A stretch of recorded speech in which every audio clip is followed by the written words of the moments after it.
మన లైఫ్లో ఎన్నో ఆపర్చునిటీస్ వస్తుంటాయి, కానీ మనం ముసుగేసుకొని కూర్చుంటూ ఉంటాం అనమాట. అరే పక్కనే ఆపర్చునిటీ ఉన్నా ఎక్కడ అని ఎత్తుక్కుంటూ ఉంటాం. అందుకనే నేనేమంటానంటే, జీవితం అంటే సీక్రెట్ కోడ్ ఉన్న లాకర్ లాంటిది.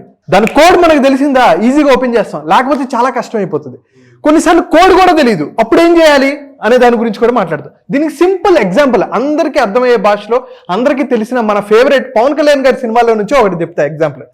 అందరూ నాకు తెలిసి అత్తారింటికి దారే సినిమా చూడడం వాళ్ళే ఎవరూ లేరు. అవును. సో అత్తారింటికి దారే సినిమాలో ఒక సీన్ ఉంటుంది. ఆ సీన్ ఏంటంటే, పవన్ కళ్యాణ్ గారిని సిగరెట్ దమ్మంటాడు అలీ గారు.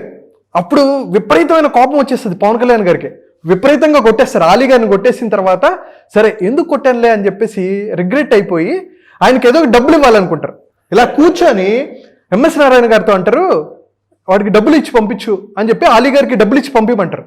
సార్ 10 లక్షలు సార్ అంటే, పర్లేదు ఇవ్వు అంటారు. హ్యాండిల్ చేయలేడు సార్ 10 లక్షలు అంటే, ఏం కాదు ఇచ్చే అంటే, వెంటనే అలీ గారు ఆనందంతో ఆ బ్యాగ్ ఆ సూట్ కేసు పట్టుకొని వెళ్ళిపోతారు అనమాట, ముందుకెళ్ళిపోతారు. తర్వాత అరే అర్థం కాదు, డబ్బులు అయితే వచ్చాయి, సూట్ కేసులో డబ్బులు ఉన్నాయి, కానీ దీని లాకర్ కోడ్ ఎలాగా ఓపెన్ చేయటం అని కన్ఫ్యూజ్ అవుతారు. పవన్ కళ్యాణ్ గారి దగ్గరికి వచ్చి, సార్ నాకు కోడ్ చెప్తారా అంటే, వెంటనే పవన్ కళ్యాణ్ గారు ఏమంటారంటే, అరే అదృష్టం నీ మెయిన్ డోర్ తట్టినా దురదృష్టం నీ మాస్టర్ బెడ్రూమ్ లో ముసుగేసుకుని పడుకుందిరా అని చెప్పి వెంటనే సుత్తి తీసుకొని టపా 2 దెబ్బలేసి ఏం చేస్తారంటే 1000 రూపాయలు నోటిస్తారు. సూట్ కేసు ఉంది, దాన్ని నువ్వు ఓపెన్ చేయటం ఎలా తెలీదు, సీక్రెట్ లాక్ తెలీదు, లేకపోతే నువ్వే బద్దలు కొట్టుకోవచ్చు కదా అంటే ఆలోచన రాలా. అదే బద్దలు కొట్టుకున్నట్టుంటే 10 లక్షలు వచ్చేవి.